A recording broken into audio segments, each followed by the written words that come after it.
Welcome to something short and sweet in the Parsha. This week, Parshas Vayakhel. One of its major themes is the generosity and enthusiasm with which Klal Yisrael gave to the Mishkan.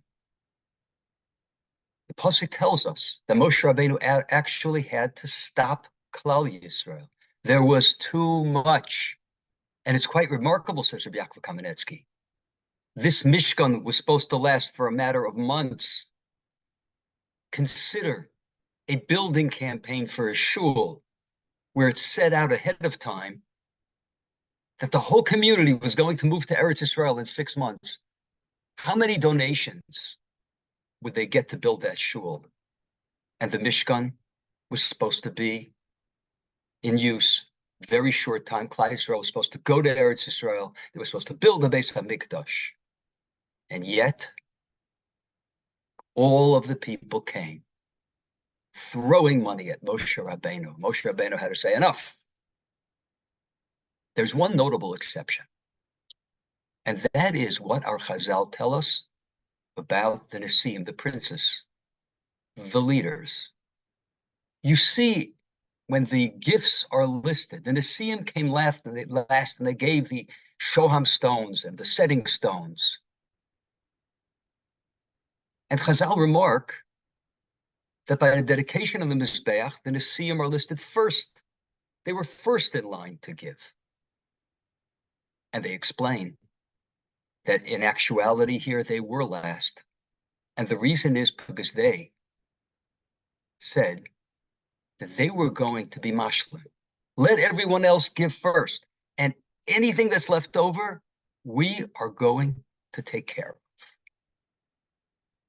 And then Chazal say that might not have been such a good idea, a generous idea. Chazal say, take a look at the word Nesiim here. The word Nesiim is normally spelled either with 1 yud or 2 yuds. In this particular location, there's no yud. Why?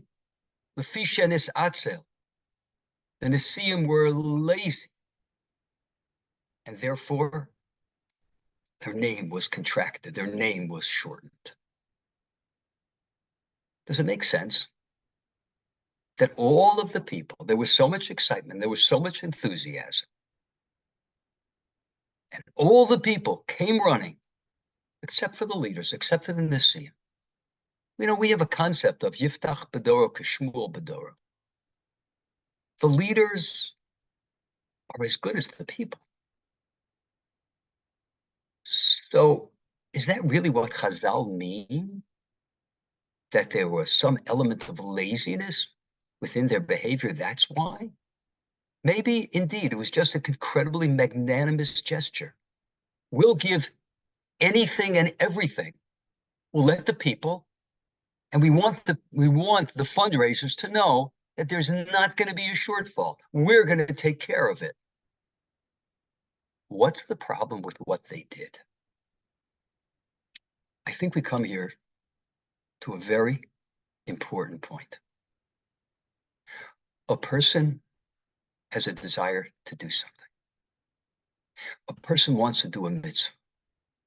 There wells up within his being the desire to do good.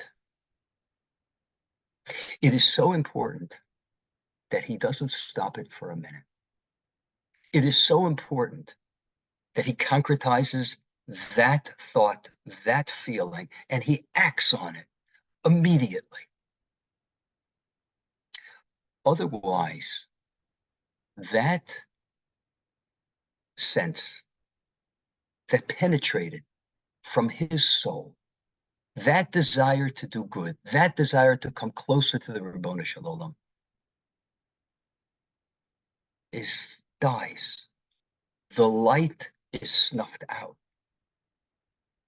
It's not that they didn't give right away because they were lazy. They didn't give right away because they wanted to be mashlim. They wanted to finish the donation at the end. It was a strategy. It was a campaign strategy. But for them personally, they didn't act on their thought. They didn't act on their feeling. And therefore, the light within them waned. It's died. When we have the opportunity to do a mitzvah, when we think to do a mitzvah, it is imperative that we capitalize on it, that we do it right away, or else our name is diminished. They were not the people they could have been because they squandered the opportunity, not because of any negative character trait, but they just didn't do it. They didn't capitalize on it. And that was an opportunity lost forever. Those Nisim, princes, were never the people they could have been because they didn't capitalize on the opportunity. Have a great Shabbos. Thank you so much for listening.